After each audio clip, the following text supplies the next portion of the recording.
Hello everyone, hope you are doing well. This is going to be the second video in the series of scenario based questions. In the first video, I had discussed about how to set up a project in Spring Boot, and in this video, I'll be discussing two important questions which you are seeing on the screen. The first one is REST API development, and the second is database integration. So, when you attend any of the Java backend interview, people ask about scenario based questions, and database integration is very oftenly asked in the database integration with the Spring Boot application is very oftenly asked in the interview. So the first scenario here is you need to create a REST API to fetch a list of books by a specific author. So the question is, how would you design the controller, service and repository layers for this functionality? Provide an example of endpoints and its implementation. So the first question is, and on top of these questions, the second question is database integration. So library system needs to store books and author details in a relational database. So how so the question here is, how would you configure Spring Boot to connect to a database, and what annotation would you use to map the book and author entities? So I'll be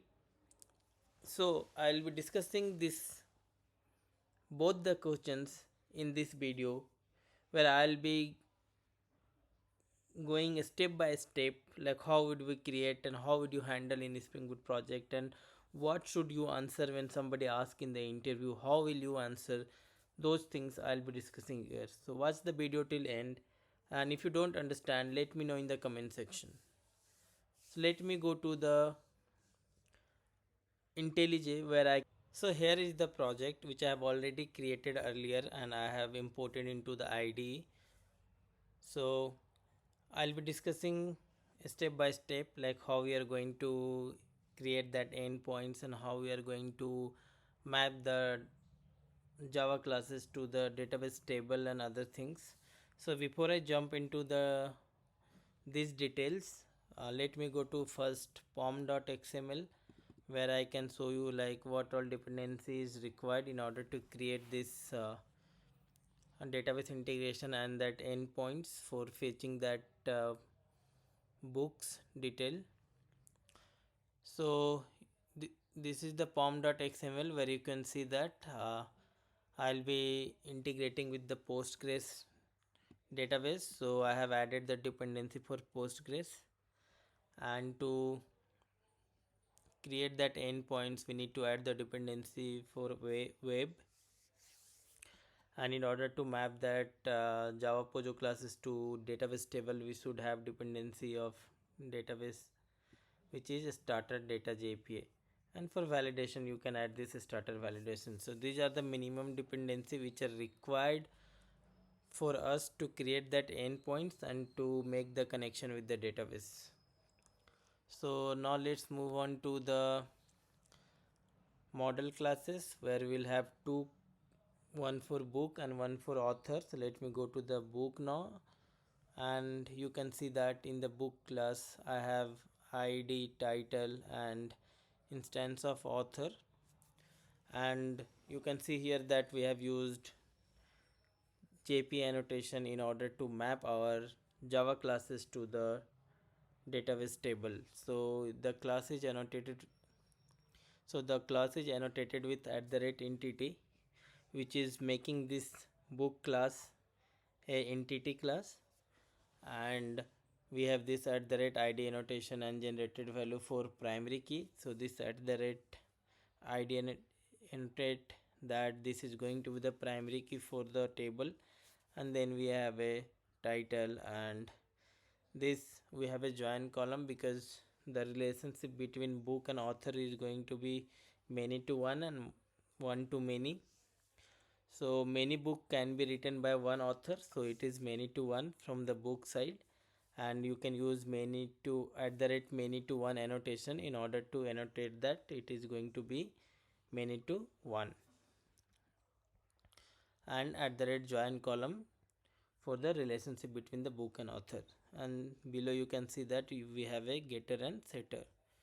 Similarly, we will go to author class, and in author class also you can see that we have annotated with at the rate entity, which is making author as a entity class. And similar here also we'll have a primary key, so we are annotating with at the rate id and generated value for the generation of primary key.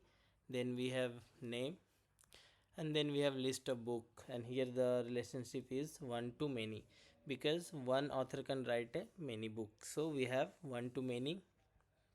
And then we are using this mapped by property cascading and orphan removal is equal to true. And then you can see that here again we have a getter and setter. Now we'll go to the application.properties file, where we'll see that what all property is needed in order to make that database integration. So this is my application.properties, where I have given database credentials and database related drivers. So first what we need to add in properties file is we need to have the URL of the data source, then we should have data source username and then password, and then we should have driver class. And then so here you can see these are the properties related to the data source. And then here we have some JPA properties. We need to add these properties in order to create that database and update. Then we have this JPA property to show that SQL query when we run this application. And then we have dialect for the PostgreSQL, and here we have some properties for logs. So minimum requirement is we should have this data source added and this dialect and DDL auto. So once we add this property in your application.properties, you should be able to connect with your database. Here one thing I would like to add is based on your what database you are trying to connect, you should have your URL configured.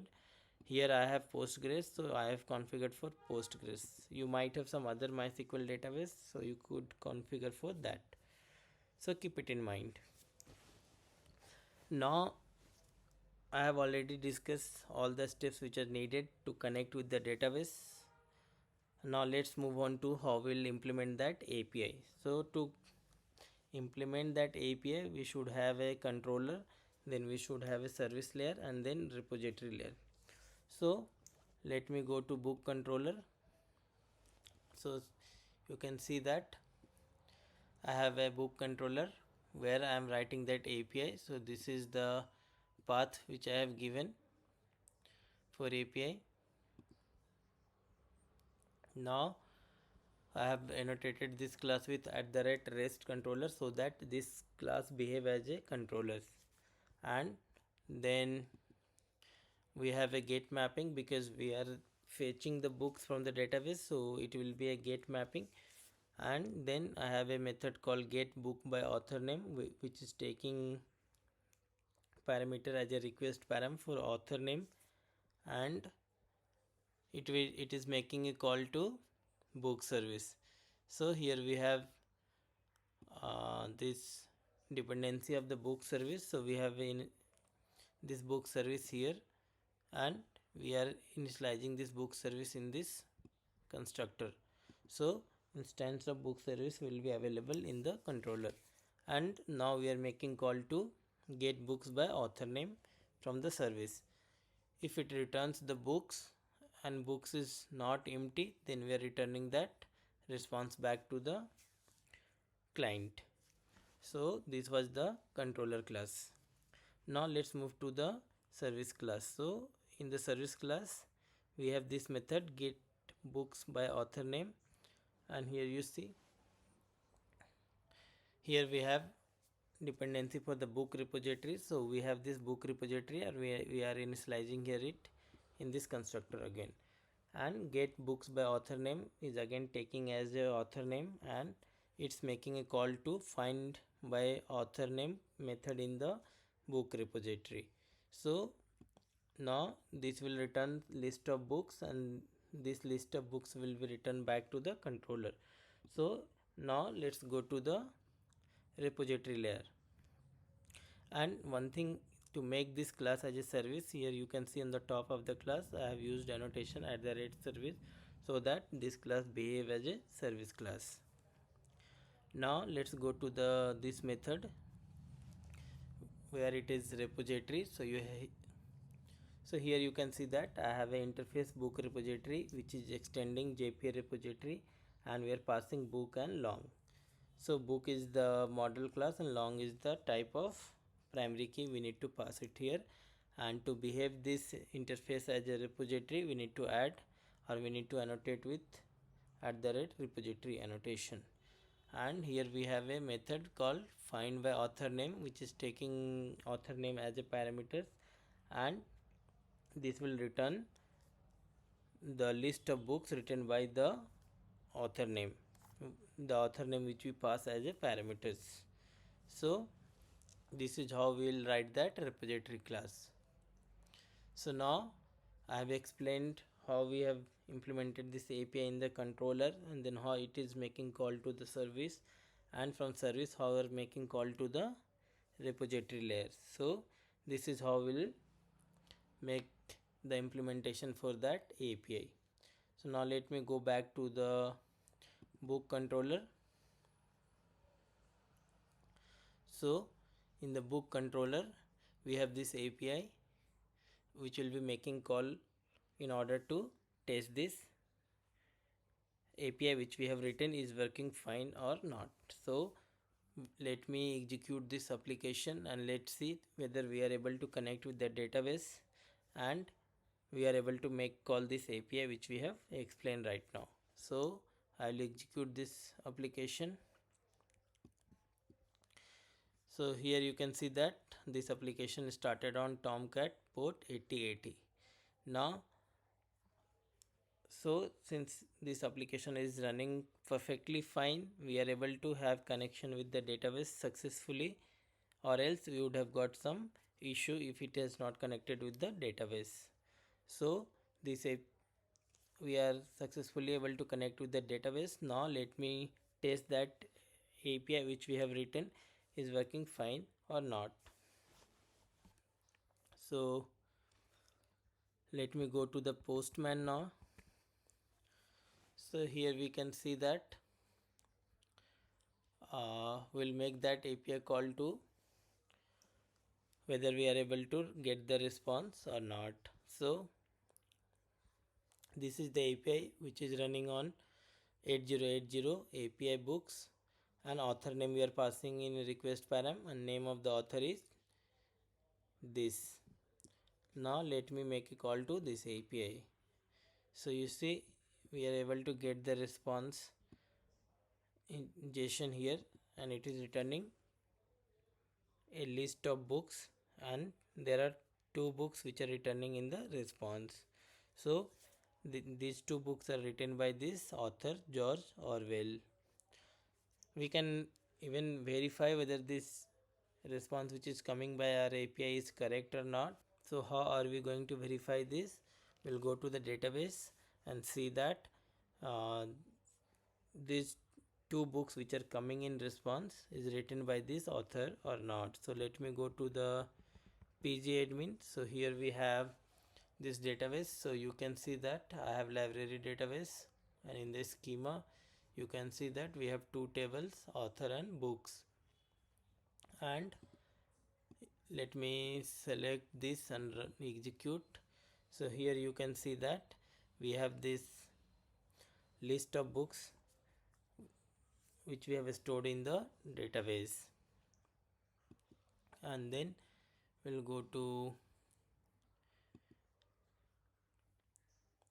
author details. Here you can see that we have author details, and the primary key for the author which we are passing in request param, which is George Orwell, is 1. And now if you go back to book class, and if you see that this author how many books he has written, we should be able to get only 2 books. So if you run this query where the author ID is 1, you see we are getting 2 books, and in the response also we got these 2 books, and you can see that even response is same. So the first is book ID is 1 and title is 1984. Second is ID 2 and title is Animal Farm. So now if you go here you see here ID is 1 and title is 1984, ID is 2 and Animal Farm. So we are getting the same response. So our API is returning the correct response which was expected. So this is how we are going to implement that API and going to test this.